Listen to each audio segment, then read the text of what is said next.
सुमेर और पारो मेहनत मजदूरी करके अपना गुजारा करते थे।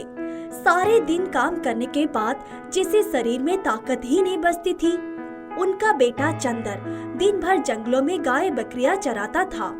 उसके हाथ में हमेशा एक गुलेल रहती, जिसे वो पेड़ों से फल तोड़ता, कुछ फल खा लेता, कुछ घर लेकर आता। पारो जब कभी गांव के ठाकुरों के घर मजदूरी लेने जाती तो वहाँ की औरतों को गहने और ठाड़ पाड़ देखकर उसका मन करता कि वो भी सुंदर और जड़ाऊ गहने पहने, पर सोचती हमारे नसीब फूटे हैं, पेट भरने का जुगाड़ हो जाए वही बहुत है।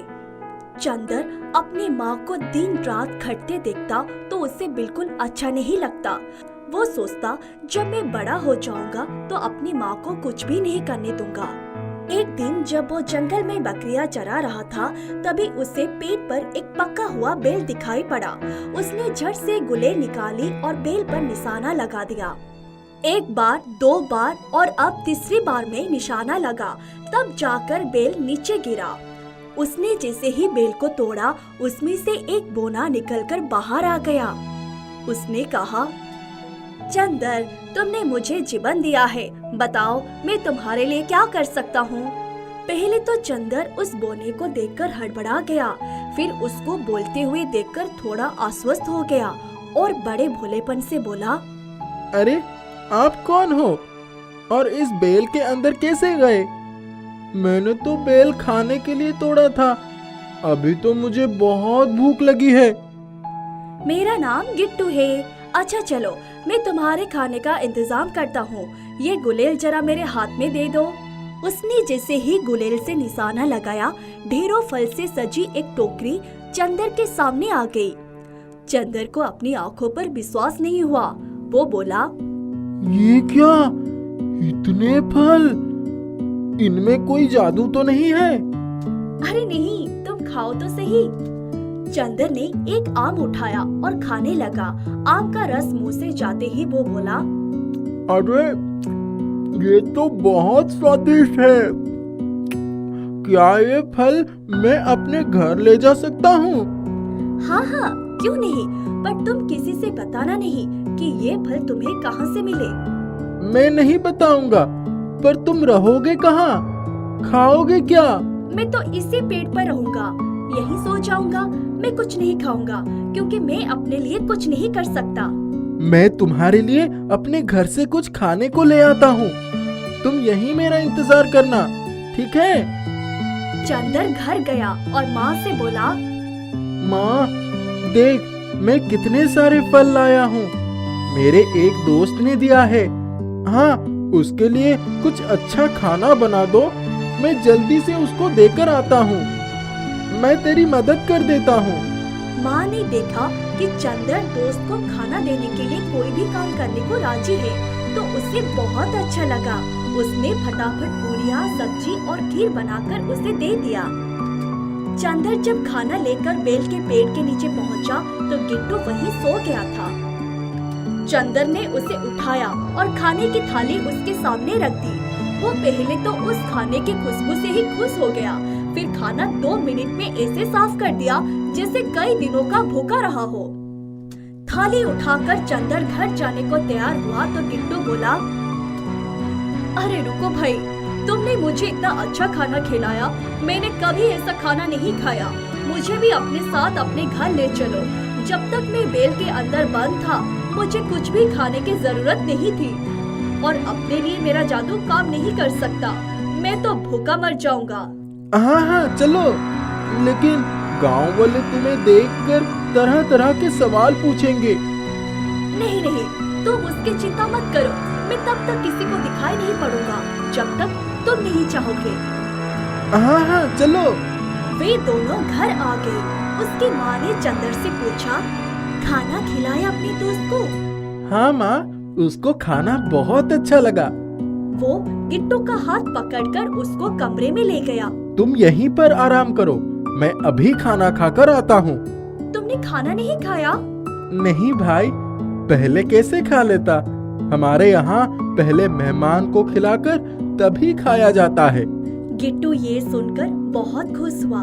चंदर जब खाना खाने गया तो उसकी माँ ने कहा, अरे चंदर, तो किसको खाना खिलाने गया था? ये थाली, कटोरी और गिलास तो सोने के हैं। मैं तो साधारण पीतल के बर्तन में खाना भेजा था। हैं? ऐसा कैसे हो गया? अच्छा माँ, पहले खाना दे दो, बहुत भूख लगी है। खाना खाकर वो गिट्टू के पास आया और बोला, अरे भाई गिट्टू, वो सोने के बर्तन? हाँ, वो तुम्हारा ही है। मुझको इतना स्वादिष्ट खाना खिलाने के लिए, तुम्हें देने के लिए मेरे पास और कुछ भी नहीं है, सिवाय इसके कि मैं जिस बर्तन में खाऊं वो सोने का हो जाए। चंदर आश्चर्य से उसे देखने लगा। उसने कहा, क्या तुम हमारे पास हमेशा रह सकते हो? हाँ, अगर तुम मुझे रोज इसी तरह का स्वादिष्ट भोजन करवाया करो तो रह सकता हूँ। दोस्त, तुम्हें पता नहीं है हम कितने गरीब हैं। हमारे पास तो अपने ही खाने के लिए कई बार कुछ भी नहीं होता। जिस घर में रहने वालों का दिल इतना बड़ा हो कि मेहमानों को खिलाए बिना खुद भोजन ना ग्रहण करे, वो गरीब कैसे रह सकते हैं? वो बर्तन बेचकर जो चाहे खरीद लो। हाँ, पर माँ बापू को क्या कहूँगा? गिट्टू ने उसे समझाया कि कह देना, मेरा एक दोस्त है, उसको खाना खिलाने से मुझे उसने उपहार में ये सब दिया है। दूसरे दिन उसकी माँ काम पर जाने से पहले खाना बनाकर चंदर के लिए रख गई थी। वो 2 थालियों में खाना निकालकर गिट्टू के पास गया तो वो खाने पर झपट पड़ा।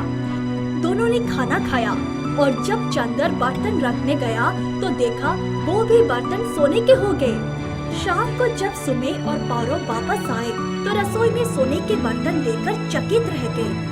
उन्होंने चंदर को आवाज लगाई और उससे पूछा, चंदर, तू चोरी तो नहीं कर रहा है? इतना सोना कहाँ से आ रहा है? माँ, मैं क्यों चोरी करूँगा? मैं सिर्फ अपने दोस्त को खाना खिलाता हूँ और वो बदले में उन बर्तनों को सोने में बदल देता है। कौन है तुम्हारा दोस्त? कहाँ रहता है वो? अरे माँ, तुम क्यों परेशान हो रही हो? वो बर्तन हमारे हैं। तुम उनको बेचकर अपने लिए ढेर सारे गहने बनवा लो और जो चाहे खरीद लो। मेरा दोस्त अब यहीं रहता है, लेकिन तुम उससे नहीं मिल सकती। अब तुम्हें काम करने की कोई जरूरत नहीं है। ठीक है, तू कह रहा है तो तेरी बात मान लेती हूँ। चल, मैं खाना बना लूँ। पारो की सारी थकान खत्म हो गई थी।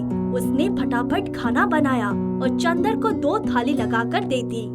जब वो थाली वापस लेकर आया तो देखा कि उसमें बहुत ही खूबसूरत कंगन, गले का हार, सोने की चूड़ियाँ और झुमके, अंगूठी सब कुछ रखा है। वो पारो को दिखाने ले गया। पारो उन सबको देखकर वो बहुत खुश हो गई।